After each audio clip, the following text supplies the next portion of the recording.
Pada suatu kali, serombongan orang Farisi dan beberapa ahli Taurat dari Yerusalem datang menemui Yesus.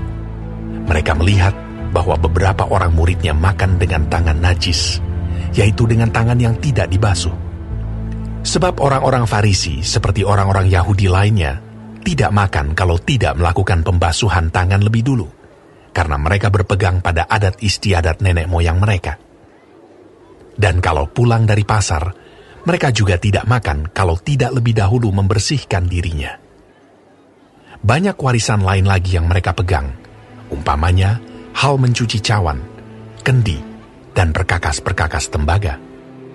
Karena itu, orang-orang Farisi dan ahli-ahli Taurat itu bertanya kepadanya, "Mengapa murid-muridmu tidak hidup menurut adat istiadat nenek moyang kita, tetapi makan dengan tangan najis?" Jawabnya kepada mereka, "Benarlah nubuat Yesaya tentang kamu, hai orang-orang munafik. Sebab ada tertulis, bangsa ini memuliakan aku dengan bibirnya, padahal hatinya jauh daripadaku.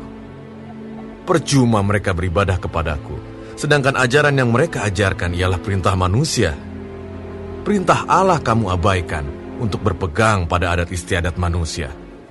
Yesus berkata pula kepada mereka, "Sungguh pandai kamu mengesampingkan perintah Allah, supaya kamu dapat memelihara adat istiadatmu sendiri. Karena Musa telah berkata, hormatilah ayahmu dan ibumu, dan siapa yang mengutuki ayahnya atau ibunya harus mati. Tetapi kamu berkata, kalau seorang berkata kepada bapanya atau ibunya, apa yang ada padaku yang dapat digunakan untuk pemeliharaanmu sudah digunakan untuk korban, yaitu persembahan kepada Allah, maka kamu tidak membiarkannya lagi berbuat sesuatu pun untuk bapanya atau ibunya. Dengan demikian, firman Allah kamu nyatakan tidak berlaku demi adat istiadat yang kamu ikuti itu. Dan banyak hal lain seperti itu yang kamu lakukan." Lalu Yesus memanggil lagi orang banyak dan berkata kepada mereka, "Kamu semua, dengarlah kepadaku dan camkanlah. Apapun dari luar yang masuk ke dalam seseorang tidak dapat menajiskannya, tetapi apa yang keluar dari seseorang, itulah yang menajiskannya. Barang siapa bertelinga untuk mendengar, hendaklah ia mendengar."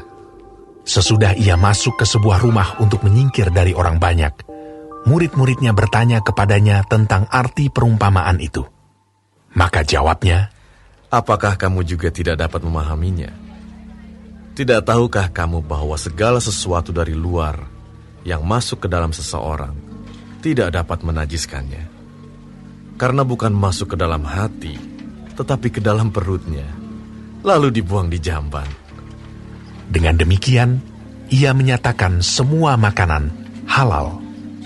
Katanya lagi, Apa yang keluar dari seseorang, itulah yang menajiskannya.